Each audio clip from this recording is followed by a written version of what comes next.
జక్కన్న కంటే బాలీవుడ్ని వణుకు పుట్టించిన దక్షిణాది దర్శకులు శంకర్ని ప్రముఖంగా చెప్పుకోవాలి.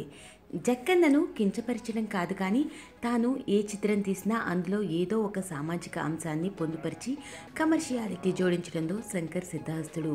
ఇక ఆయన సాంకేతిక విలువలతో ఓ ఆట ఆడుకుంటాడు. 20 ఏళ్ల క్రిందటే తన జీన్స్ చిత్రంలోని ఓ పాటలో తన మాయాజాలం చూపించి సమ్మోహనపరిచాడు. డబ్బును నీళ్లలా ఖర్చు పెడతాడని, అనుకున్న సమయానికి అవుట్పుట్ ఇవ్వలేడని విమర్శలు ఆయన పైన ఉన్నమాట వాస్తవమే. ఇక ఎప్పుడో శివాజీ చిత్రంలోని 100 కోట్లను కొల్లగొట్టాడు. ఫ్లాప్ అయిన ఐ చిత్రంతో కూడా 200 కోట్లు రాబట్టడం ఆయనకే సాధ్యమైంది. కాగా ప్రస్తుతం శంకర్ పెరిగిన టెక్నాలజీతో చెడుగుడాడుకోవడం ఖాయంగా కనిపిస్తోంది.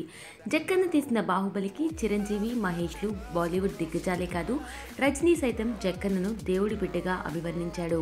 శంకర్ కూడా రాజమౌళిపై ప్రశంసల జల్లు కురిపించాడు. అయినా బాహుబలి రికార్డులను కొల్లగొట్టడంపైనే ప్రస్తుతం శంకర్ కన్ను ఉంది.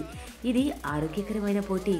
2.0 షూటింగ్ పూర్తయినా కూడా దీపావళికి విడుదల కావాల్సిన చిత్రాన్ని 2018 జనవరి 25కి వాయిదా వేయడం వెనుక కూడా చాలా కారణాలే ఉన్నాయంటున్నారు.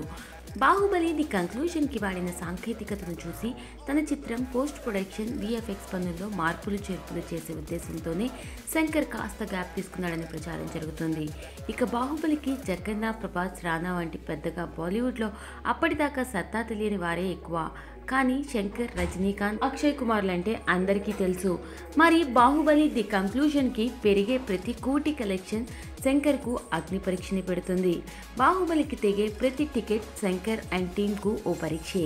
అయితే ఒకటి, బాహుబలి ది కంక్లూజన్ రికార్డులు బద్దలు కొట్టగలిగిన దమ్ము ఖాన్ త్రయం కంటే శంకర్ అండ్ టీమ్కే ఎక్కువగా ఉన్నాయి.